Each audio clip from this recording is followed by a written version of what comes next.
Maalaman ka nika, uy! Ha? Ano ka nika? Okay na ka nika? Sure ba nika? Okay, so maulaw pa si Nika, wala na siya inyong bago ka classmate karon. So nakainom to nga itong last na itong makuan. Last na itong studlo din eh. O sige, nakainom daw sa Jana. O sige, nakainom to mga Jana, B? Pulo ka sugo? O saan pulo ka sugo, Ate Princess? Pulo ka sugo? Okay, silot. So ang sama na tagay na tapos sa kasilot at Ate Princess, B? Katong frogs, nice. Yung saan yung frog? Yung saan yung tingog sa frog? Ano ba yung mga energy ng mga frogs? Sige na, bet, nakailan ang action sa kuka. 1, 2, 3, go! Wow, perfect! Yan ang magbangking children. Joke lang, baka nag-aayo mo. Okay, sige. So, anong story karon? Di ba naantay kagawasan? So, si Elsie na siya kagawasan na dula. Si Princess na siya kagawasan na malipay o 100% kariya kay Angeline. O si Jana, na siya kagawasan na dili ng mga away. Susunod Jana ha, dili na away. Okay, very good. So karon ang atong story about crossing the sea. Mutagog daw ta sa dagat. Ang pangutana, kinsa man ang atong dagat?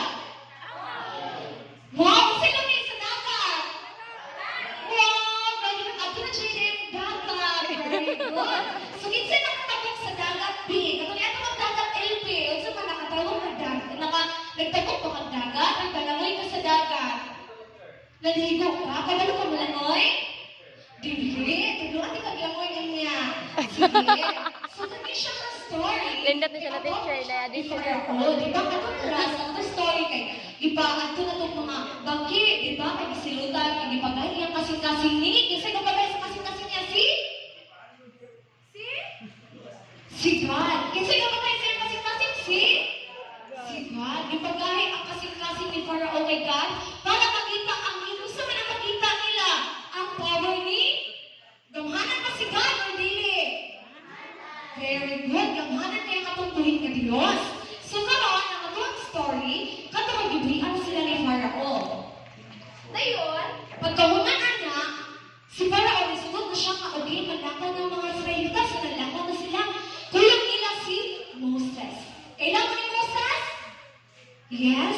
Kailangan ni Moses? Kailangan ni Moses? Very good. So, ilang kauban, nagipaggawa sila kay si Moses. Pero naapod ang Ginoo nga kauban nila. Nika, anong ilo ng kinaraminaw ka ni Teacher Nika? Ay, wala mo dyan si Nika. Okay. So, bumoto siya nga si God, kay giubanan na sila ni Moses. So, giubanan sila ni God ni Moses. So, nalakaw na sila padulong sa Red Sea. Sila padulong sa Red Sea. Ano padulong ni Anjay? Ano wala kanina sa oras? Hindi padulong sa Red Sea. So, padulong na sila sa Red Sea. Naglakaw na sila. Dayon, pagkahuman na, naingon si Lord nga, okay, di na kami sila pataguon o mga kuan kauban ni Pharaoh. Kaya basi nadagan na sila sa kahadlok. Kasi di na sila padayon ng adto sa Red Sea. So mga to, ang gibuhat sa Ginoo, ipatuyog sila sa desert. So bali nituyog pa sila sa ilang agi. Kaya para, hindi sila makaatubang sa ilang kontra. Kaya imagine na si Jana. Diba nag-away ka itong last Jana? What if musukok tayo mag-away sa iyong mama? Dinataman ka sa iyong mama. Mahadlok ka sa iyong mama, dili.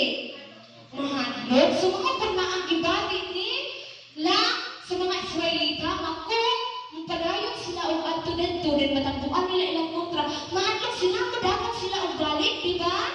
So in anak po, kasi Jana, bali mahadlok sa mama sa iyang kaaway, unsa na lang ka sila, kasi Pharaoh may grabe kay power atong katay.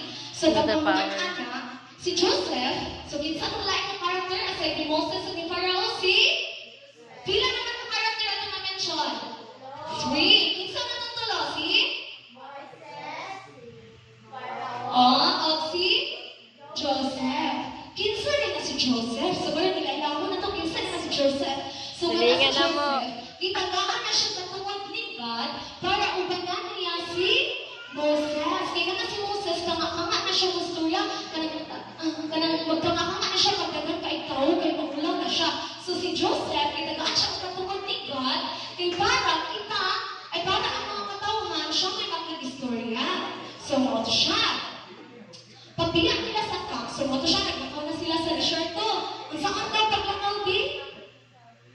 Okay, anak, paglakaw. So, pagkama nila sa desierto. Kuya, wala na malimot, maglakaw na Init ang buntag. Di ba? Init ang buntag. Yung sa'yo nakafeel nga init ang buntag.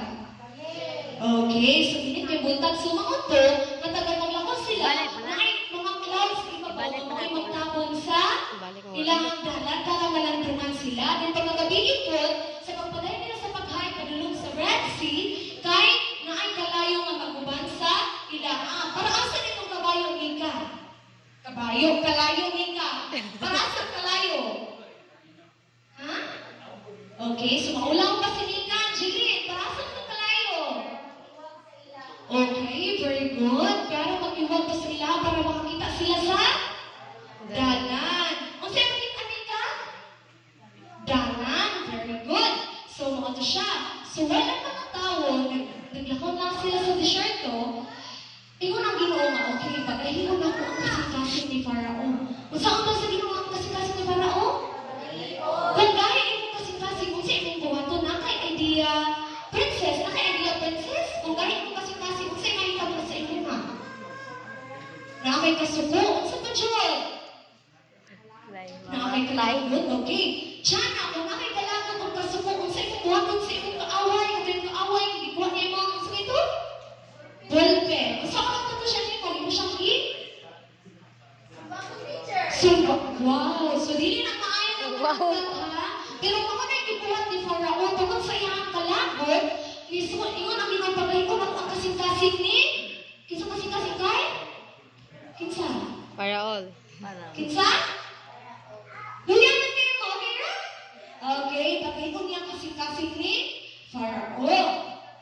Dayon, ipagpituloy ko siya pagkain sa Ginoo yang kasing-kasing para makita sa tanan kung sa kagamhanan ang Ginoo. Unsa ni kagamhanan ang Ginoo di LJ? LD. Okay, we're proud. So, kagamhanan ang atong buhay na Diyos, kay iyang ipakita iya ha, gahon, dili nga, sa pagtabok nila sa asa sila katabok sa? Red Sea. So, mga na to siya.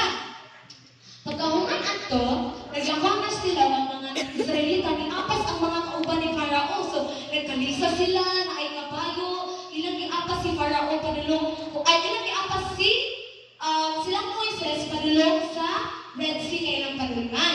Ngayon, pagkahungan ito na ay 600 ka mga pulis. So, karon sa itong panahon, pulis naman, di ba?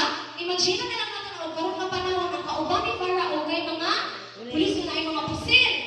So, karon to, pero sa una, nagsakay na sila og kabayo, then ay mga maayo kayo maggamit ng espada sa ilang kay para mapatay o mabalik nila ang mga Israelita sa lugar nila Farao kay aron buhaton nila og slave. Kabalo mo sa slave?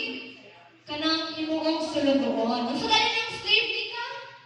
Sulugoon.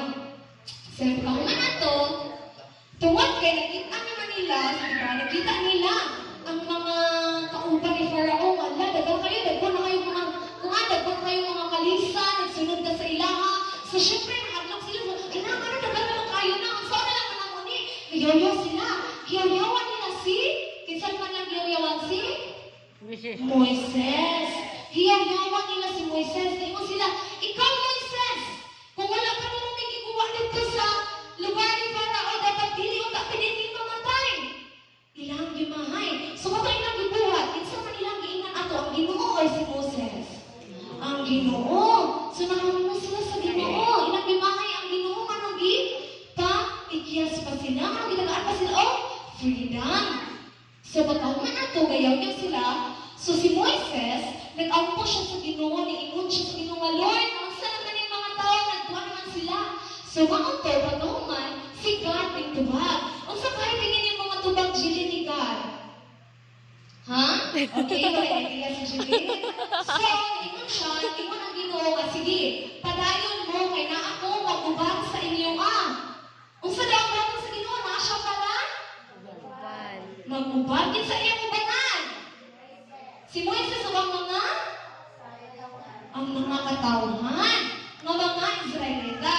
So, pagkahuman nato, magpadayon na sila, kay ingon si God, na sige, magpadayon mo, kay naa siya, na magsunod sa tuwa. So, yung anak, magagawanan si God. Okay, paano, Luya na? Sure ba? So, moto siya. So, pagkahuman, pagkaabot nila dito na sa dagat, sa Red Sea, ito sila kayo ang galingan sa Red Sea. ano ginay makahato pa ingon sa Red Sea.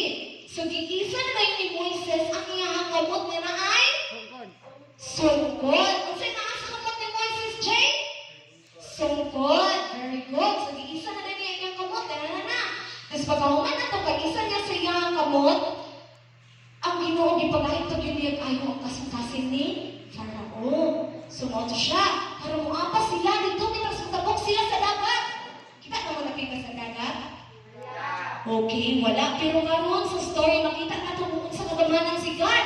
Giisa na ni Moses yung stick, pero napitas na dayon ang dagat. Kamahanan ba ang Ginoo o dili? Kamahanan. Very good. Kamahanan yun kayo ang Ginoo. So, moto siya. So, ibuhat siya sa Ginoo para makabalo sila kung sa kagamanan ng Ginoo. Para nakabalo na mo ang kagamanan ng Ginoo? Nakabalo na?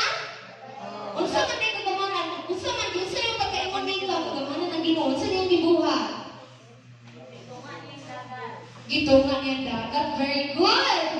Okay. So, pagkahuman ako,